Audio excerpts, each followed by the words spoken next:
Hello. Hello, everyone. Oh, Hello. Hello. Hi. Hello. Hello. Many people are joining us today. Thank you for everyone who's already started watching. And I just wanted to say this is going to be a bit of a different format for our discussions. It's kind of a tryout thing. So maybe it works, maybe it doesn't. It's a complete fail.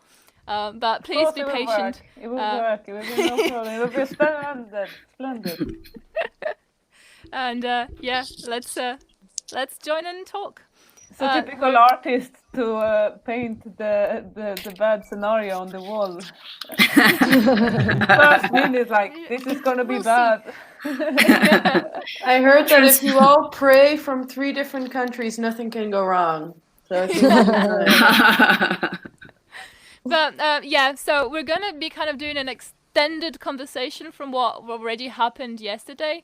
So we released a radio episode that's also now kind of like a podcast you can listen to on the SoundCloud, and also after that we did a discussion focused on musicians and the effects of musical practices within the quarantine context. And now we'll just extend that and talk about not just musicians but other forms of art making as well and creative producing, and we're gonna be having people from 3 different countries. So there's Petronella and Milou from the Netherlands. I'm Tyler from England. Hello. Oh yeah, and Sweden. Petronella is actually from Sweden, but she's currently living in the Netherlands. I'm actually American. I feel quite guilty representing England, but it's okay. I've been here for a couple of decades. Actually, I'm from Italy, but just kidding. I'm Brazilian. Yeah, and Juliana and Caio from Brazil. Hello. Thank you guys for joining. I was thinking of doing, because there are a lot of people and a lot of mics and a lot of noises, so it might be at some point difficult to coordinate. But for the beginning of the conversations, I was thinking we can like do 1 country per time per run with some questions, and then we do kind of a mash-up together. I have a couple of questions ready, so it could take a bit longer. But then if you guys think this is taking too long, just let me know, and then we just end right there. And then otherwise we just keep on going. Goodbye. Turning on. Yeah. Okay. Well, I tried. So who wants to start? And then I'm gonna, for the time being, when I'm focused on certain country, I'm gonna put the other countries to sleep. So you're still gonna be able to see everything, but you're not gonna appear on the screen. But yeah, you still. I go first. If you wanna join, yeah. The Netherlands. Okay, let's do it. Sure. Okay. So I'm slowly leaving. We're going to our euthanasia. For now, applying my euthanasia. Oh, this is not starting good. Luna and Ruby, will you guys also be representing the Netherlands, or what are you representing? Brazil, England, Maastricht only? It's its own continent. They are I think I'm representing gonna try and the Wick area. Yeah. Yeah, you're representing the Wick area. Very specific. Yeah. It's our neighborhood here. I'll try and represent a bit of English because I have a knowledge of the cultural background back there, but I also talk about my experiences here. So best of both worlds, I guess.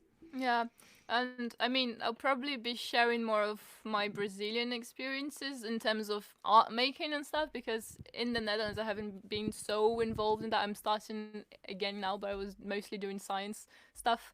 But I guess I have the perspective on both the Netherlands to some extent and Brazil.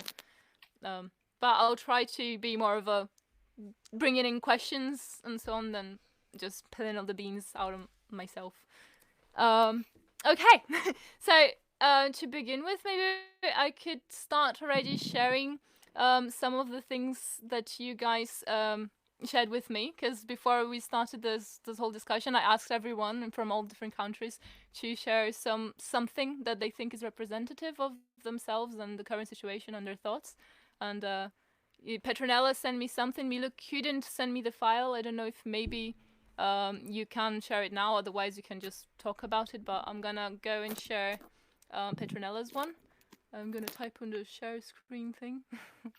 Wait a second, Chrome tab, and I need to find now Petronella. I think it is here. Yeah, and then it's audio. Oh wait, I think I didn't share with audio. Oh no. Okay, the technicality problem starts already. Remove. So screen sharing. Start again. Share screen. Chrome tab. Yes. Okay, now it's gonna be okay. Hopefully.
Okay, that was quite a nice thing. Thank you. Beautiful. So, yeah, I guess the first question here is, why is it that you chose to share this, and how do you think it represents the current situation? It's because I'm a cellist and I am a mental trainer. So I train musicians and other people in how to reach their goals and how not to be nervous on stage when they do performance. And yeah, I teach people how to practice really good and very effective as well. So during this time, a lot of people got very stressed and they got really like stressed out. And I'm like, guys, we are off, we are sleeping, we are eating, we are training. How can you get stressed? Take the time to rest and get your immune system boosted and leave the problems to later, because we cannot do nothing right now. So that's why I made a meditation video that is released on YouTube, where you can do progressive relaxation with your muscles. So it's a video who teach you how to relax in every muscles.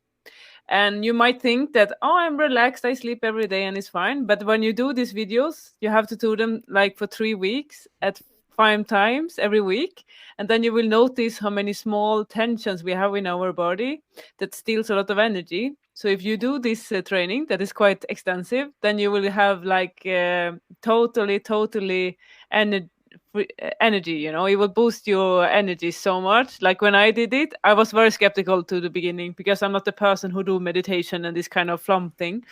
But then I did it, and after 2 weeks, I felt like I was 16 again. I had so much energy. I was like, wow, yeah, I'm gonna do this and this and this. And I was like, so much energy. So it really works. But don't believe me, try it for yourself. That's super cool. So that's why I made this music. Yeah. I feel like in quarantine, we kind of just exacerbate things that you already feel outside of it, in terms of the urge to be productive, but at the same time feeling that you need to take some time and meditate. And I feel like there's a lot of people discussing this as if those are new issues, but really they've been there for a very long time, and suddenly you just kind of notice them more for some reason. I think because People you're like forced to notice them. be negative, huh? Mm. They love it. It's Yeah. a habit, like everything else.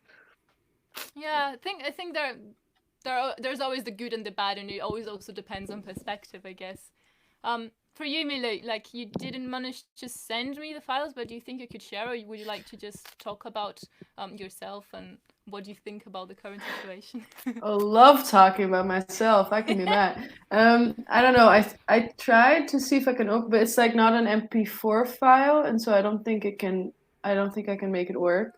Oh, okay. But I mean, so I'm currently graduating or attempting to graduate from this arts program in Maastricht.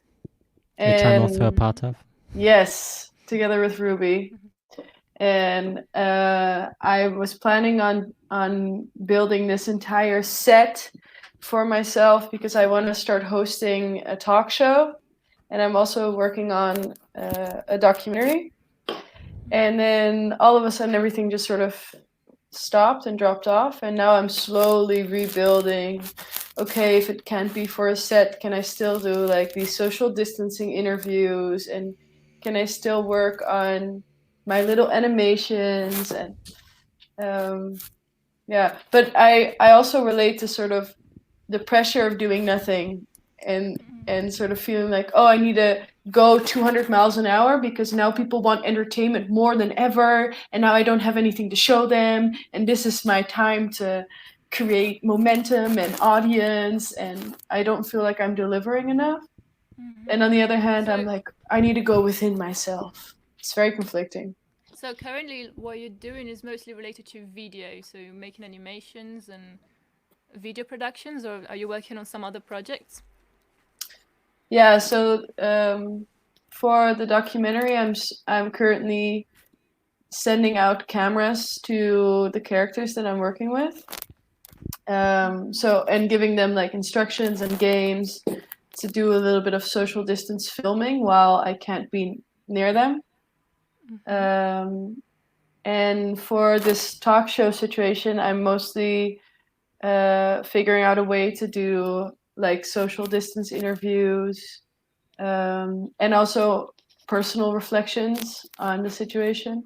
Yeah, so I guess you have a lot to share for this talk tonight, because kind of dealing with the same topics. I don't know. I mean, I was a little bit hesitant at first to even join the talk because I don't really identify as an artist so much. So, but I'm trying to use it a little bit more loosely, since I am being creative and trying to make that my job. So, yeah. I don't know. How would you guys define being an artist? Petronella, do you have any? This question, huh? But I think being an artist is when you create food for the soul. That's a little bit like, to put it simple. So when you nourish something that is not like physical, that is something in your mind, that's kind of art for me. And then it can be like anything, sort of, because even making food could be art, actually, because it's also a kind of but something that creates feeling in another person, that would be art for me. Yeah, cool. That kind of goes to the next kind of broad question, but still kind of something that I wanted to ask. I want you guys, this is going to be a bit of a roller coaster thing. Nice, I'm ready. But this is something that I was thinking a lot recently as well, especially in terms of Corona times, but also because I see myself now. I spent a lot of time doing science and what's called science, and then saying, oh no, but I want to go back to arts. But what exactly does it mean? And my experiences here and the things that happen in Brazil. I don't know. It's like a general question, like what does it mean to be an artist? But more than that, within like your country and in this time. Specifically, is it different from what was before? Is it always the same? Yeah, and then in terms of what is that like? How do you make it? Who do you make it to? Yeah, do you guys have any thoughts? I have a lot of thought, but I see here you say, why become an artist? and for who do you make art? And I think that you become an artist because you can't not become an artist. It's not an option to do something else. At least that's my opinion, that you shouldn't become an artist unless you cannot imagine doing something else. And then why become an artist? For me, success lies in what I can give to other people. But that's just my opinion. And I think if you become an artist full time and are kind of expecting government support, you should at least try to care a little bit for your audience. I know that a lot of artists just think that I just make art for myself and I don't care what other people think. But then they can do that, but not with the government's money, because if you are taking tax money, you should kind of make something for everyone, sort of. That's my opinion. But yeah. People get angry, but anyway, that's my why you become an artist, because you can't not Like become an artist. currently, for you guys, what do you think are the major urges that you have in terms of creation? Specifically now during Corona? Yeah. Now and also maybe in general. Has it changed? I have so much time. I'm so happy. My life is actually super nice right now, because for me as a musician, we haven't felt the crisis yet, because the government in the Netherlands, we were super lucky. They went in and gave us money so we will survive. So for us, it's kind of the first time in our entire life we have holiday. We are home and we have money enough to survive, which is incredible. And musicians are kind of, and artists in general are like kind of made for crisis. Like our entire life is a crisis, a financial crisis, because we never know how much money we are going to have, when the next gig is and stuff like that, unless you work in an orchestra or something. And I think that our crisis is going to come after the isolation is over, when we don't get funded anymore, and when all the government fundings to art is just taken away. And I think the orchestras and art that are funded by the government is going to suffer a lot. I think for us freelancer, and like I am an art businessman, so I also give commercial concerts. It's gonna be hard, but I think it's gonna be easier to get hired as an artist on temporary basis. But these full-time things that are been security, it's gonna be very hard. So the crisis yet to come for us. Sorry. Yeah, I think so too. Yeah, I definitely agree. I think I noticed within myself that what you were saying about feeling sort of the urge to create, that has completely left my body at this point. Maybe also because I'm in art school and everything has a deadline and everything is sort of under the pressure to create. But usually I do a lot of like producing for other people. And oh, sorry, there's a lot of noise. Let me quickly close the window.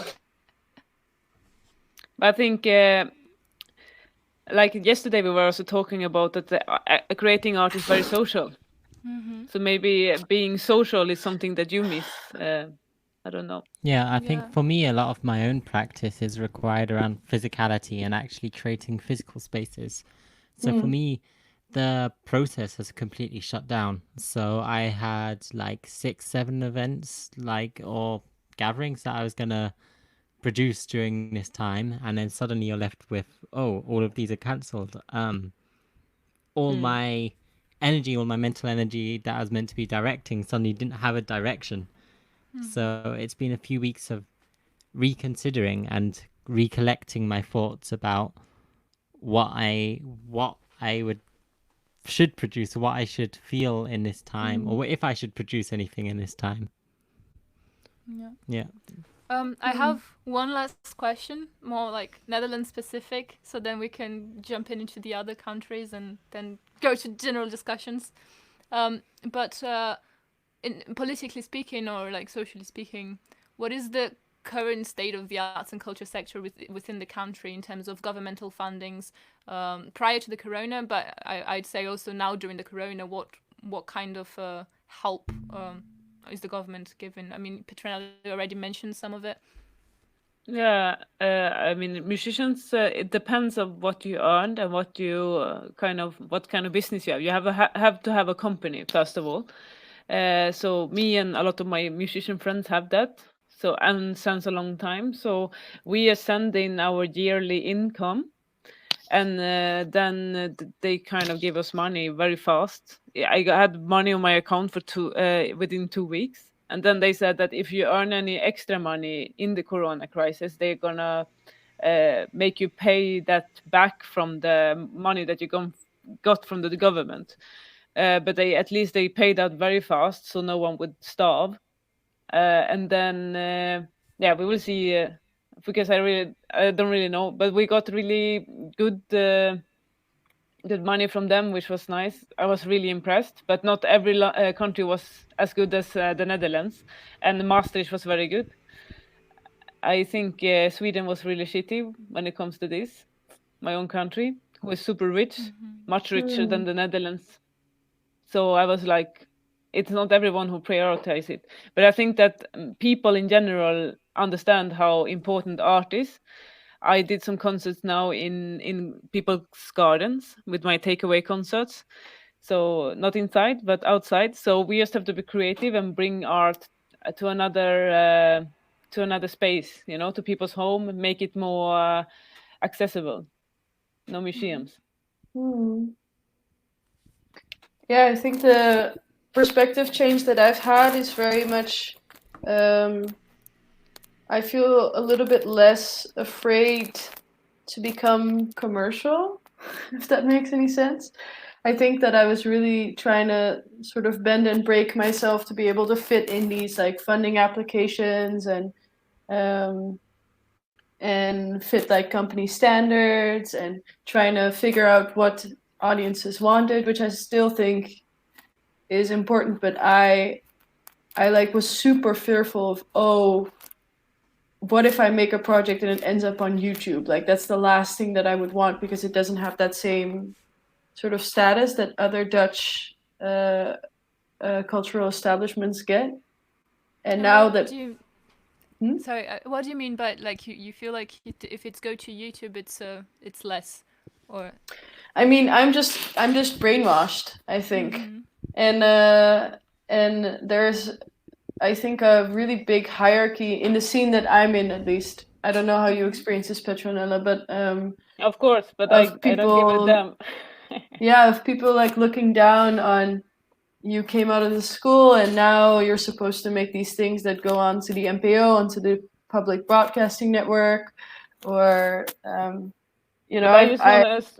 I just think that the people that is judging you is never the people who is going to pay you, because normal people never judge you in that way. It's only other artists who will, colleagues who will judge you in that way. People who actually pay you, who actually buy your project, they don't judge you like that. They just want you to deliver their project.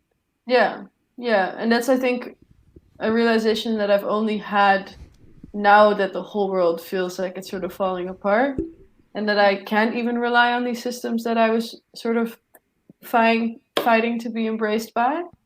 And now the idea of like being able to post things on YouTube and maybe at some point just monetize my own videos makes me more excited than to sort of apply for funding and get accepted, because then I'm still working towards their rules, Yeah.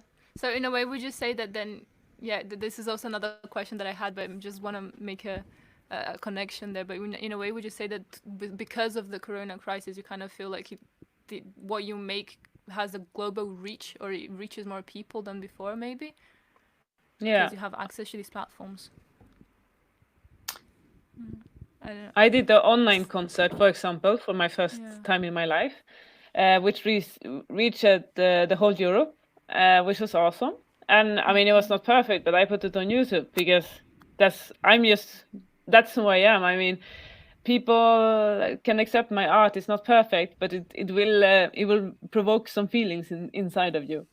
And hate is gonna hate, and love is gonna love. And I also made a cello school, so everyone who wants to learn how to play cello can go on my YouTube page and practice with Petronella, because all my students couldn't go online, couldn't learn. So I made videos so they could practice at home and learn with me. And now I have 80 new students who is sitting all over the world French, American, every kind of person is doing my YouTube videos. So actually, I think people also share it.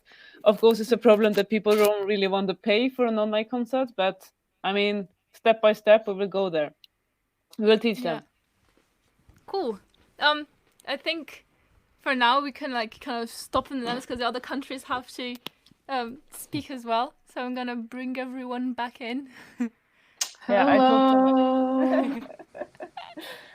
We brought all of you back now. Brought all of you back. Yeah. Back to I life. hope the discussion within the Netherlands was entertaining for you guys. Really interesting. I was thinking before going to the other country, we could kind of play a game, because I feel like we all have sort of similar issues, but at the same time we deal with them in different ways, and there's this sense that you kind of know how the other country works, but you also kind of don't know. You have all these things in your mind. So I was thinking maybe there was like we could do kind of an association game. I asked you guys to have some pen and paper with you. Oh shit, yeah. I hope you guys have it. Do you have it there?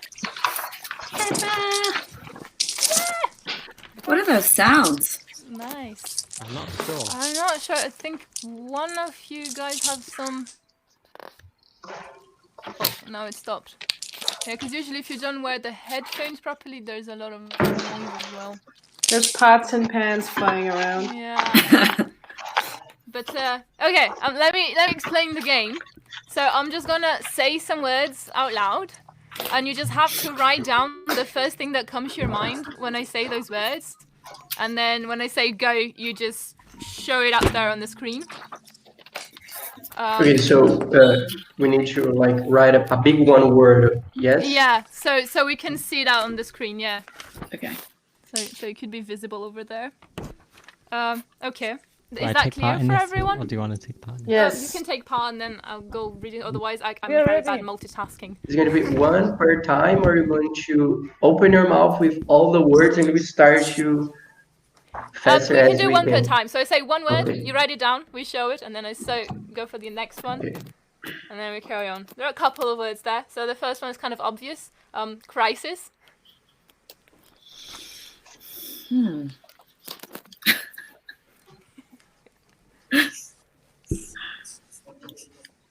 bit disturbing.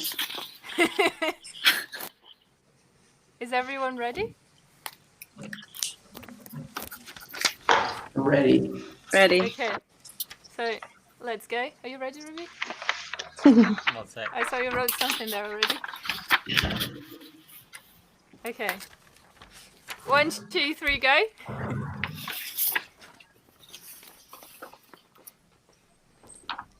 Wait, so you have chaos, blood, slug, revolution. I can't see Milou one. Crisis, reset, Jesus, crisis, strength. Nice. I feel like there's some positive and some a bit more negative views. I'm surprised by what I wrote. I don't know what happened. Yeah, same. Okay, next one. Oh, wait, my phone is doing some weird thing. Okay, I can just go here. Pushing the So- boundaries of online tools. Next word, borders. I couldn't hear the word. My internet Borders. stopped. Borders. Yeah.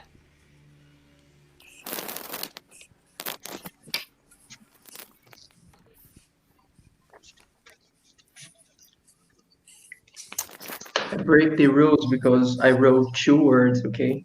Okay, that's fine. That's okay. Oh, Vicky said creativity for the last one. Vicky is someone from that's commenting as well. She lives with me in the house.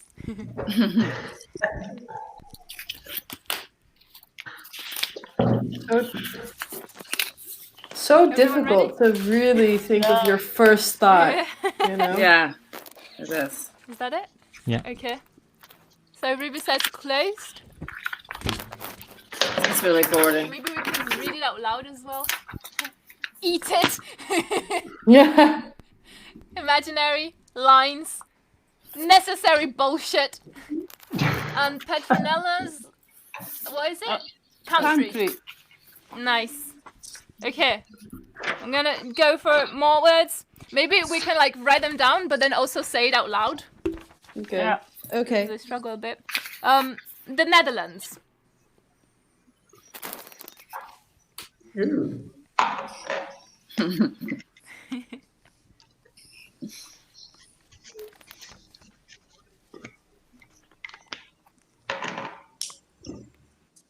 One, two, three.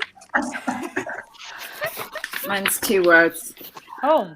I wrote It's clean and okay. green. Clean and green. Pot. One word for whenever Far. it's 14 degrees, everyone goes outside even though there's a global pandemic. Free. Oxymoron. Vicky says incubator. Home. Hmm. That's an interesting one. Okay, there are many words still more. Community.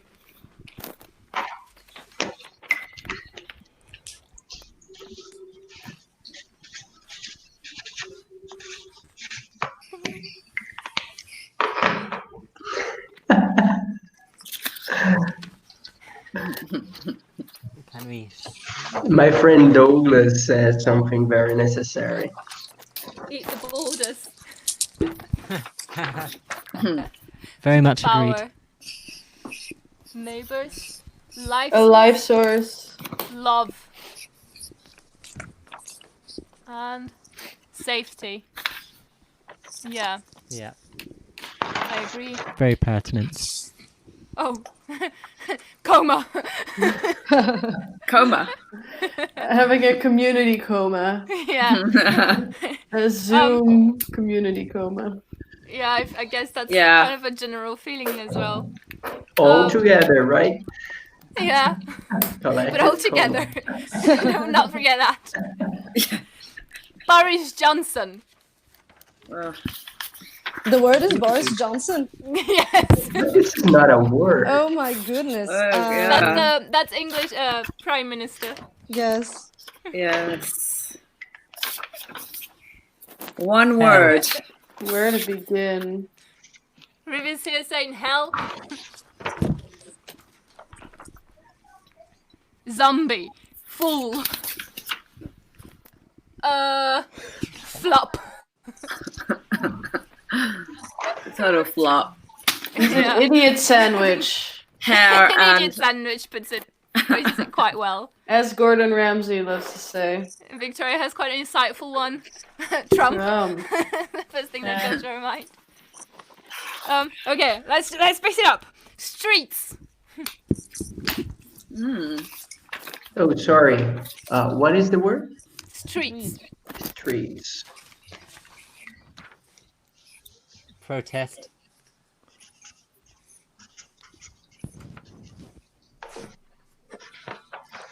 I'm sorry, I cheated. My word is in Portuguese. It's okay. I cheated because it's almost it. a full sentence. The Backstreet Boys! The Backstreet Boys. Brazil's connected oh, here. so judgy. That's nice. Stop me. I don't know why I wrote high stepping. I'm just thinking.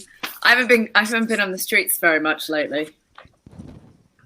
There Yeah, is a that's very really- important artist in my region, like Mato Grosso, that is Ruchi, and she says something very important about our president. I think she's saying like right now, because he's a dumbass and an idiot, so fora Bolsonaro. Bolsonaro's out. Yeah, it's for a Well, Bolsonaro. following the trend, we can have another one. What's the first thing that comes to your mind when we say Bolsonaro? I'm sorry, I feel. Where to begin? Oh God.